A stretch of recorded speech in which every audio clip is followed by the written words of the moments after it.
দীর্ঘ ১৭ বছর পর কুষ্টিয়ায় দৌলতপুর উপজেলা বিএনপির দ্বিবার্ষিক সম্মেলন অনুষ্ঠিত হয়েছে।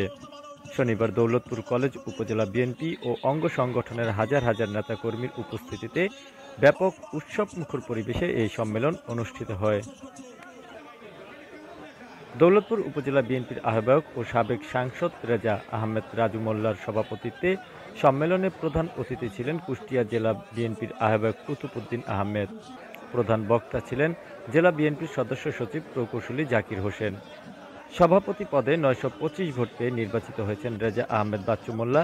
তার নিকটতম প্রতিদ্বন্দ্বী সুরাইয়া কাজল পেয়েছেন ৪৪ ভোট। সাধারণ সম্পাদক পদে ৬৭৩ ভোট পেয়ে নির্বাচন হয়েছেন বিল্লাল হোসেন। তার নিকটতম প্রতিদ্বন্দ্বী নুরুজ্জামান বাবলু মোল্লা পেয়েছেন ১৯৭ ভোট। সকাল ১০টায় জাতীয় সঙ্গীত ও পতাকা উত্তোলনের মধ্য দিয়ে অনুষ্ঠান শুরু হয়। আলোচনা সভা শেষে বেলা ১টা থেকে বিকাল ৫টা পর্যন্ত চলে ভোট গ্রহণ।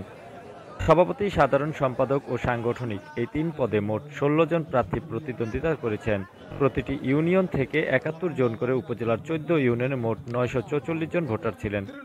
এদিকে প্রথমবারের মতো ভোটের মাধ্যমে ওয়ার্ড থেকে উপজেলা কমিটি গঠন করাকে কেন্দ্র করে বিএনপি নেতাকর্মীদের আনন্দ ও উৎসবের কমতি ছিল না। আপনাদের নেতৃত্ব বেছে নেবেন, তারা যে আমাদের নির্বাচনকে বাধাগ্রস্ত করবেন না দয়া করে। উপজেলা বিএনপি সদস্য সচিব ওনাদের নাম বলবেন। সম্মেলন উপলক্ষে উপজেলার বিভিন্ন সড়ক ও বাজারঘাটে তোরণ, ব্যানার, ফেস্টুন আর পোস্টার টানানো হয়। জাতীয় নির্বাচনে দীর্ঘদিন অংশগ্রহণের সুযোগ না পাওয়ায় এই সম্মেলনকে কেন্দ্র করে ভোট উৎসবের মেতে উঠেছেন বিএনপির নেতাকর্মীরা।